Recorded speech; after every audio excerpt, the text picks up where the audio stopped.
টি-20 বিশ্বকাপের সর্বোচ্চ রান সংগ্রাহকদের তালিকায় চোখ রাখলেই অবাক হতে হয়। সবাই যেখানে 30, 40 কিংবা 50 গড় নিয়ে ব্যাট করছেন, সেখানে একজন ব্যাটারের গড় একেবারে ইনফিনিটি। শুনতে অবিশ্বাস্য লাগলেও এটাই সত্যি, তিনি আউটই হননি। জিম্বাবুয়ের ব্রায়ান বেনেট এমন এক ব্যাটিং গল্প লিখছেন যা শুধু পরিসংখ্যান নয়, মানসিক শক্তি, ধৈর্য আর দায়িত্ববোধের এক অসাধারণ উদাহরণ। কিভাবে তিনি দলের ভিত গড়ে দিচ্ছেন, কেন তার এই পারফরম্যান্স জিম্বাবুয়ের নতুন যুগের ইঙ্গিত, চলুন জেনে নেই বিস্তারিত।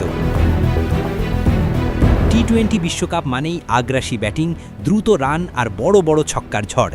এই মঞ্চে গড় সাধারণত ওঠানামা করে, এক ম্যাচে নায়ক, পরের ম্যাচে ব্যর্থ। কিন্তু এবার আলোচনার কেন্দ্রবিন্দুতে জিম্বাবুয়ের তরুণ ব্যাটার ব্রায়ান বেনেট, কারণ তার ব্যাটিং গড় অবিশ্বাস্য হলেও সত্য, এখনও অপরাজিত থাকার কারণে কার্যত অসীম। যখন অন্য ব্যাটাররা 30 বা 40 গড় নিয়ে লড়াই করছেন, তখন বেনেটের নামের পাশে আউটের সংখ্যা 0, অর্থাৎ তিনি এখনও উইকেট হারাননি। তাই তার গড় হিসেব করলে দাঁড়াচ্ছে ইনফিনিটি। ক্রিকেটের পরিসংখ্যানে এমন ঘটনা বিরল, আর বিশ্বকাপের মতো বড় মঞ্চে তো আরও বেশি। তবে শুধু পরিসংখ্যান দিয়ে বেনেটকে বিচার করলে ভুল হবে। তার ব্যাটিংয়ের ধরন একেবারে আলাদা। টি-20-র চেনা মার্কুটে স্টাইল নয়, বরং তিনি খেলছেন দায়িত্বশীল, পরিমিত ও পরিকল্পিত ক্রিকেট। এক প্রান্ত আগলে রেখে ইনিংসের ভিত গড়ে দিচ্ছেন, আর অন্য প্রান্তে সুযোগ নিচ্ছেন মারুমানি, সিকান্দার রাজার মতো আক্রমণাত্মক ব্যাটাররা। বিশেষ করে সিকান্দার রাজার মতো অভিজ্ঞ খেলোয়াড়ের পাশে দাঁড়িয়ে বেনেট দেখিয়েছেন অসাধারণ ম্যাচ সেন্স। তিনি জানেন কখন গতি বাড়াতে হবে, কখন ধৈর্য ধরতে হবে। তার ব্যাটিং যেন দলের জন্য এক নিশ্চয়তার প্রতীক।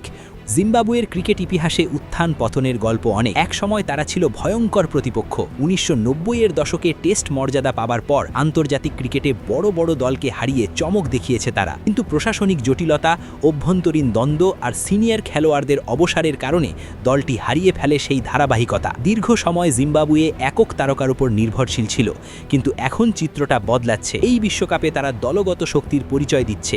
একজন ব্যর্থ হলে আরেকজন দায়িত্ব নিচ্ছেন। বেনেটের মতো তরুণরা সামনে এসে প্রমাণ করছেন জিম্বাবুয়ে আর শুধু অতীতের স্মৃতি নয়। বেনেট হয়তো এখনও সর্বোচ্চ রান সংগ্রাহক নন, কিন্তু তার অবদান অনন্য, কারণ তিনি ইনিংস গড়ার কারিগর। তার শান্ত, স্থির ও আত্মবিশ্বাসী ব্যাটিং দলের জন্য মানসিক শক্তি যোগাচ্ছে। ক্রিকেট মানেই তো উত্থান আর পতনের গল্প, আর জিম্বাবুয়ে যেন সেই গল্পের জীবন্ত উদাহরণ। একসময় হারিয়ে যাওয়া দল এখন আবার ঘুরে দাঁড়ানোর লড়াইয়ে। সেই পুনর্জাগরণের প্রতীক হয়ে উঠছেন ব্রায়ান বেনেট।